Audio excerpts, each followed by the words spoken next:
Okay, let's continue now with the midterm review and try to get through Andrew Jackson. And there we have him. There's a picture of him there.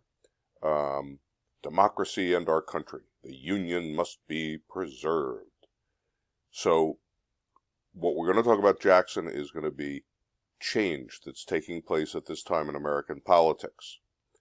The Union must be preserved. What does that give you a guess at? You know what's starting to ramp up?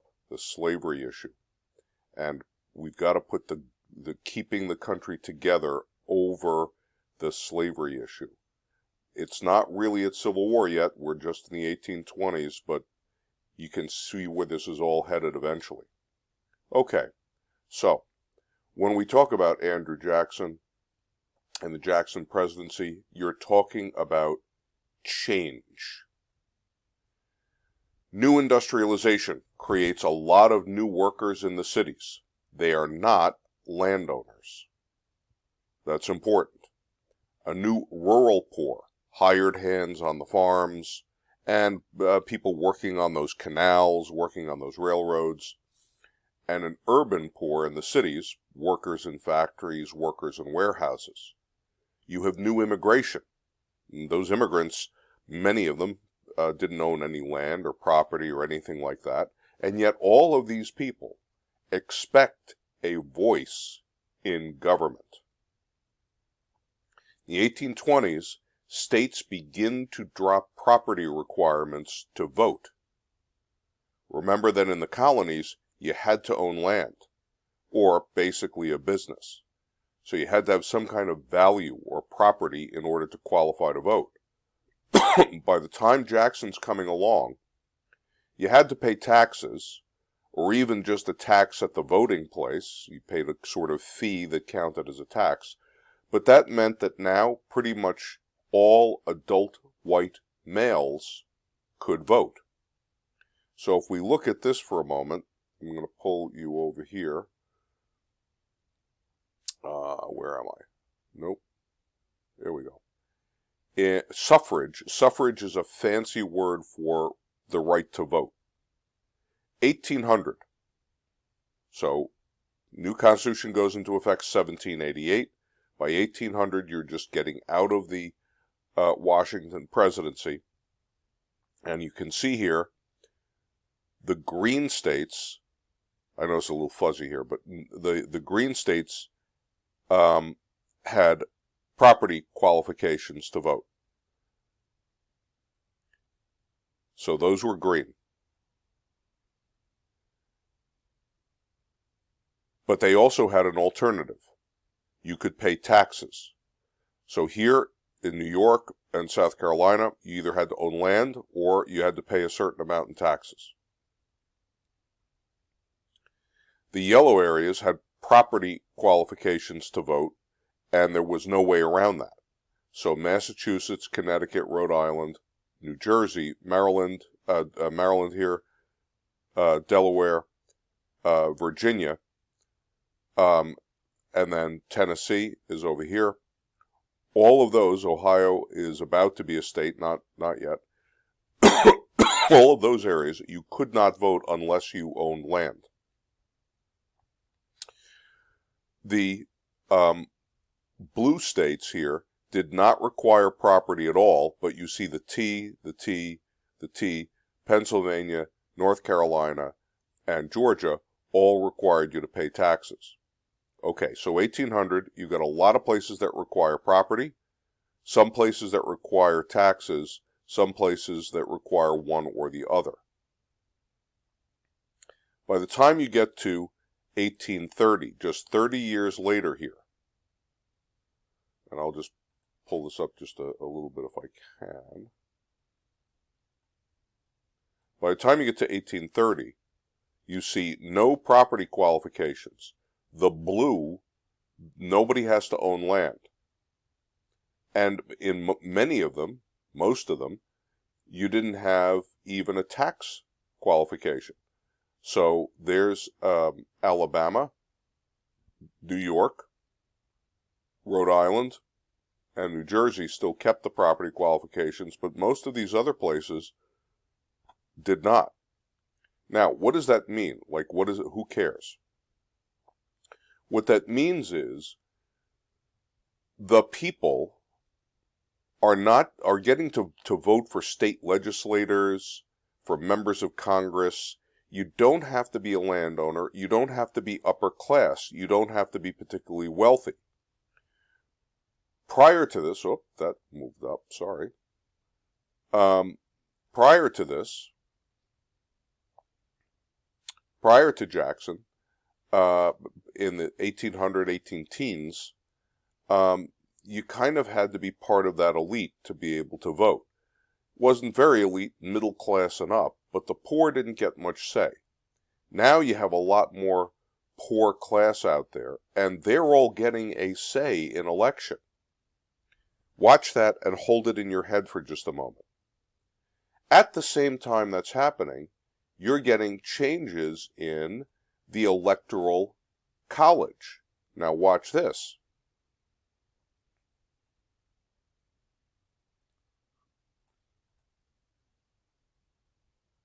So, and let me just see if I can adjust this a bit here. Oops. Okay. That's a little easier for me to see, maybe not for you. Okay, so here we go. Electors for president. As we know, the president is chosen by the electors, the electoral college. As the framers originally wrote it, it said each state appoints a number of electors based on their population. Okay, you guys know that. It doesn't say how that's done. When you go back to the 1780s and 1790s, you see here the green, the state legislature chose the electors in most of the states. There were some states, that's the purple hybrid, where the state legislature chose some and voters chose others.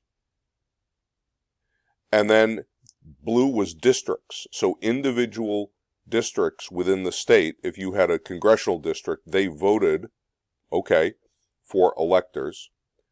The statewide vote that we're used to now, winner take all. Whoever gets a majority vote in New York nowadays gets all of the electors for New York. Whoever gets a majority in Texas gets all the electors for Texas. That doesn't really start to happen at all until you get to around 1800. And then you see it bumps up, and wow, 1820, 1824, it ramps up. And by the time you're in here, which is when Jackson is getting elected, you see the number of state legislatures that are choosing goes right down the tubes. The number of districts that are individually voting goes right down the tubes. The hybrid other, and everybody is choosing them statewide. Now let's put those two things together. Changes in how electors are chosen and changes in how, who's qualified to vote. What does that do? You start off here in around 1800, say, where wealthy folks and big landowners are choosing state legislatures, and the state legislatures are then choosing electors. By the time you get to Jackson's day, everybody who's an adult white male, of course, is voting, and the majority vote in that state is getting you that whole state's electoral vote. What's that going to do? It's going to change the nature of campaigns. And so you get this sort of thing.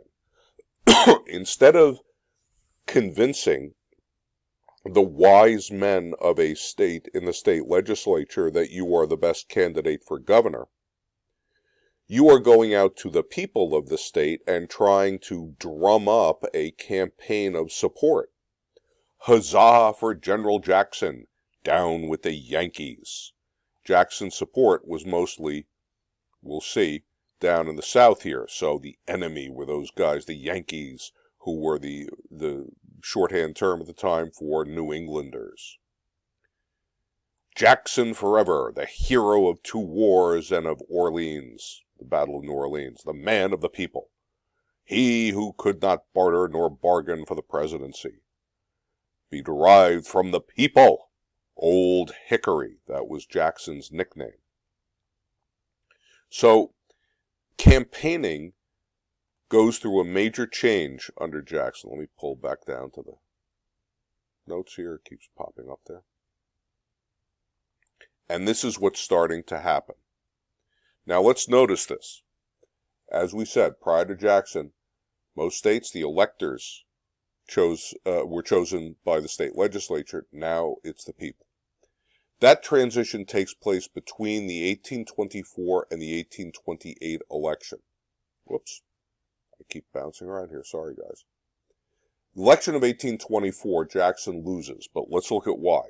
It's John Quincy Adams from New England, Andrew Jackson from the South, and Henry Clay, who was from the West, Kentucky.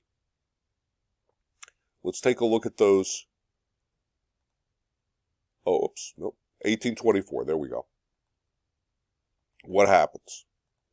Whoops. So the pink here, move this over, is John Quincy Adams, son of the famous John Adams. John Quincy Adams was a brilliant man, extremely high IQ, great scholar, and a real pain in the neck. He was not an easy guy to get along with. He did not have a lot of people who liked him personally. He was not a warm guy, but he was an extremely moral man, a very good man in that sense, and a very smart guy. You see, the pink, what does he get? He gets New England. And here, New York was splitting its electoral votes. So he gets backing up here. Many of these states are still choosing their electoral votes, in all of these cases, by the state legislature. Some have some popular election. You're starting to see that. But that's where his support is. Andrew Jackson, what has he got? The South. Guy named Crawford was kind of also ran kind of guy. He had Georgia and Virginia. Okay. And Henry Clay. Henry Clay is from Kentucky. He gets Kentucky, Missouri, and Ohio. So who is Jackson picking up? He's picking up these guys, farmers. Of course, territories. They're not yet states. Can't vote for president. Only when you become a state can you vote. So they're out of the picture. So really, it's Henry Clay with a few western states, Andrew Jackson with the South, and John Quincy Adams. Now notice something. Electoral vote. Jackson gets 38%. John Quincy Adams gets 32%. Henry Clay gets 14%. Crawford gets 16%. That means nobody had a majority. To be elected president, you can't get elected president with just the most. You have to have 50% plus 1. So, when nobody has 50% plus 1, the rule is it goes to the House of Representatives to settle. The Constitution says that. Each state in the House gets one vote there for this purpose. It's clear Jackson has a lot of votes. John Quincy Adams has some. Nobody's got a majority of states. So Henry Clay, who really has no use for Jackson, throws his support to John Quincy Adams, and Adams wins. Hooray! Adams becomes president in 1824 and immediately appoints Henry Clay as his Secretary of State. Now, there's nothing illegal about that, and nothing unconstitutional. There's also nothing illogical. Henry Clay had been a long-time, very prominent politician. He made perfect sense as Secretary of State. He and Adams had similar, but not identical ideas about government and foreign affairs. So Clay would have been a logical choice in any circumstance. But Andrew Jackson screams, aha, they stole the election. They got together in the corrupt bargain and made this evil deal. When the 1828 election comes along, Jackson vows revenge. And so, in that election, things change. What happens? 1828, now, first of all, you've only got 2 candidates this time around. Makes things easier. John Quincy Adams, excuse me, has made himself very unpopular with a lot of his policies. And Andrew Jackson has hired a campaign manager. This was unheard of at the time, to have a guy to run a campaign for you. But Jackson's campaign manager is a cat named Martin Van Buren. Van Buren is from New York. And up in New York, Van Buren runs his own political machine, an extremely powerful political boss, who really knew how to do an appeal to the people, which is what you need. Because in 1828, by 1828, most of these states have dropped property requirements, so you have an awful lot of average Joes out there voting now, and they are getting to vote for electors because states are dropping the state legislature way of choosing electors. Jackson's guy, Martin Van Buren, knows this, and so he goes out there and campaigns. And if I pull it up here, campaign songs, slogans, and posters. Images. Jackson is Old Hickory, a guy just like you, an Indian killer, and we all hate those Indians. They hand out hard cider, not apple juice. This is the booze stuff, and free food at campaign rallies to get people out and listen to speeches about what a great guy Jackson is. And Jackson is fighting for you, the little guy, against those elites that are out to get you. Is that kind of a joke? In a way, Andrew Jackson is one of the wealthiest men in the United States of America at the time. He's from Tennessee and has a gigantic plantation, a lot of slaves, and a hell of a lot of money. It is true that he came from humble beginnings.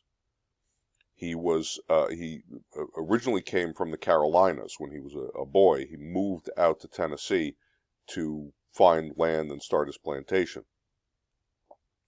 But Martin Van Buren uses this as a way to, build an image for the guy. So there he is, young Andrew Jackson, who had run off during the Revolution, which was true, and had joined the Army. He was a kid. He was 13 at the time. And supposedly, allegedly, the story was he had gotten into this fight with a British officer because he refused to shine his boots. Yeah, it's a good story, right? Battle of New Orleans. There's Andrew Jackson, bravely rallying the troops up there against the oncoming onslaught of British soldiers in their red. So it was all about a lot of image making, which works. Prior to this, you needed to appeal to a lot of lawyers and big landowners sitting in the legislature. Now you got to appeal to the average guy and create a kind of image for yourself. So in 1828, Jackson wins. And you see, he wins the popular vote, such as there is out there, 56 to 44%, which even today would be a pretty heavy win. And the electoral vote, 68-32. Once again, where's Adams's backing?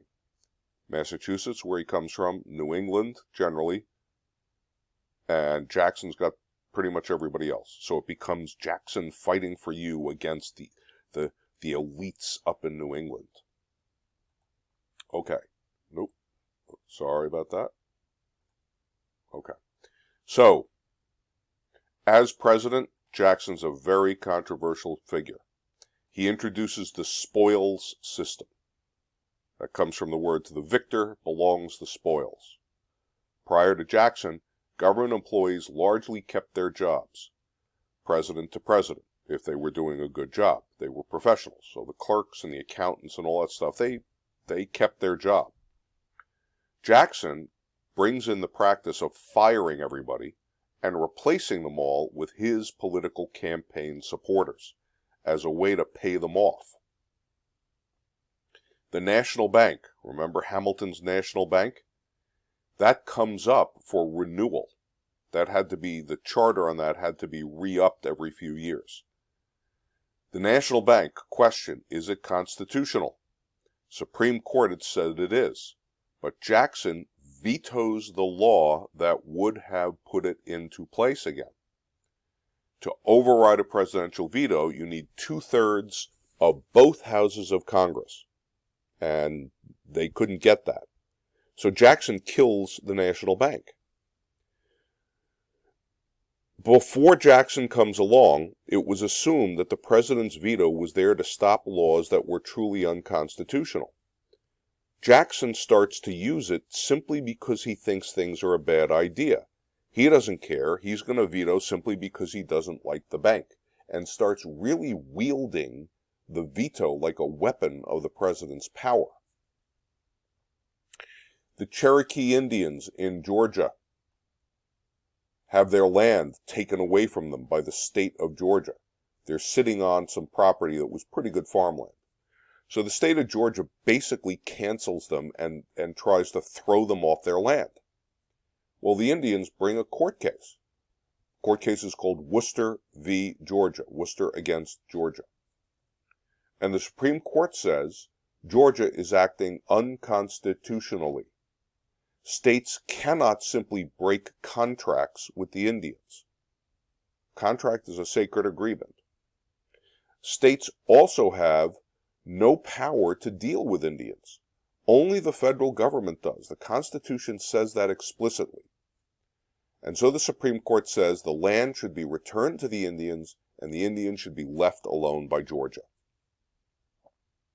As president, Jackson's job as chief executive was to enforce the court's order.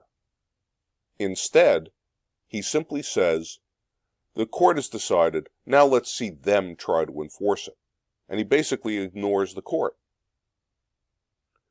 Jackson wants to figure out a workaround for this, though. So he comes up with this idea. Takes a piece of property that's way out in the Louisiana Purchase. The piece of property he takes we now call the state of Oklahoma. It's labeled Indian Territory.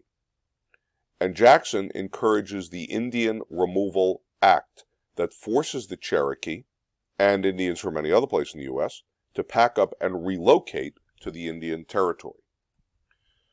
This, of course, is the famous Trail of Tears. They have to walk all the way from Georgia, all the way out to Oklahoma. They die along the way of disease and starvation, and many die in the new territory because they have no idea how to farm in Oklahoma. So if we see here, I have it up toward the top, I think. There we go. So this is the Trail of Tears, itself, so to speak. The Cherokee were over here in northern Georgia, and they are forced to walk all the way out here to what is now Oklahoma and relocate. With them, a little bit less famous than Cherokee, were the Creek, the Chickasaw, the Choctaw, and the Seminole Indians, who were moved at the same time, all to clear out that land for farmers. Just to point out, by the way, that Indian Removal Act really became a national thing. So, over time, you had Indians from New York, Michigan, Wisconsin, as well as Georgia and what would become Alabama and Mississippi and Arkansas, all of them kind of shoved down here into Oklahoma and up here by what's now Nebraska to get them away from, quote, civilization. Completely unconstitutional, but doesn't bother Jackson.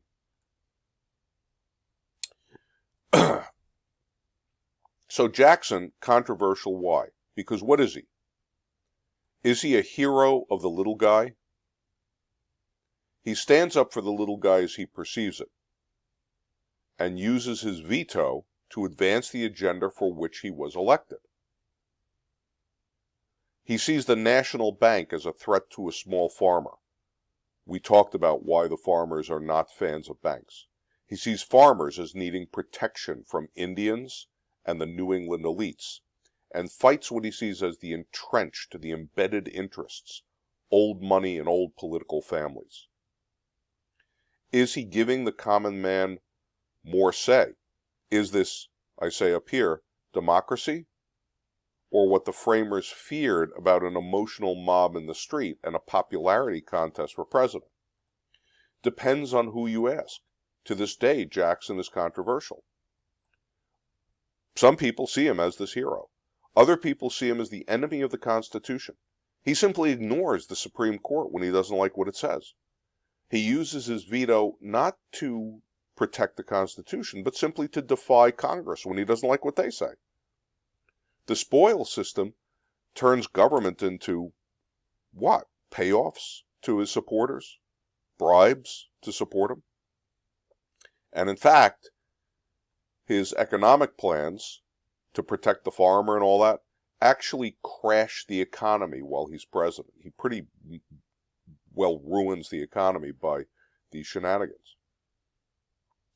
Out of the Jackson presidency will come a couple of things. First, a whole new way of doing politics. Popular politics.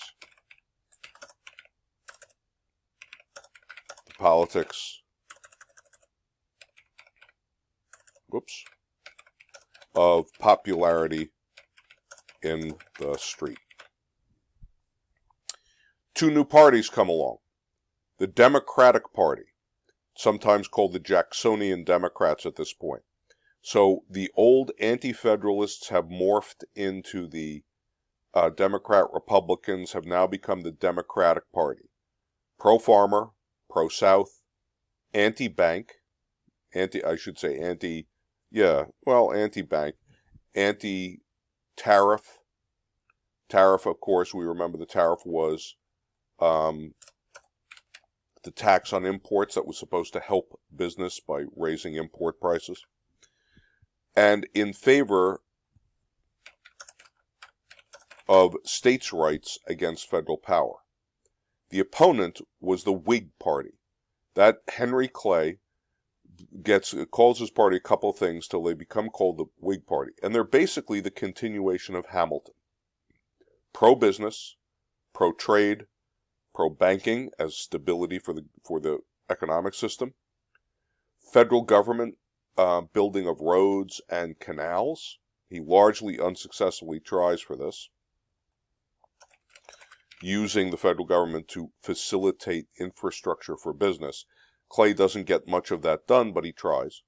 And they're basically pro-tariff. So it sets you up for the future of this kind of stuff. I'll just point out to you, too, if I can get rid of the advertisements. Oh, here we go. Jackson's presidency at the time was, again, of course, obviously very controversial. This is a famous political cartoon of him, King Andrew, using the veto you see there to do whatever he feels like. This is a picture that did appear in a Whig newspaper, an anti-Jackson newspaper. And, it catches your eye. People can read long essays about him, but, this has more impact. And to the Whigs, Jackson was unconstitutionally turning himself into a kind of monarch of America by using all this power. Okay, we'll leave it there, and that should get you to the time period, finish off the time period that's on the midterm.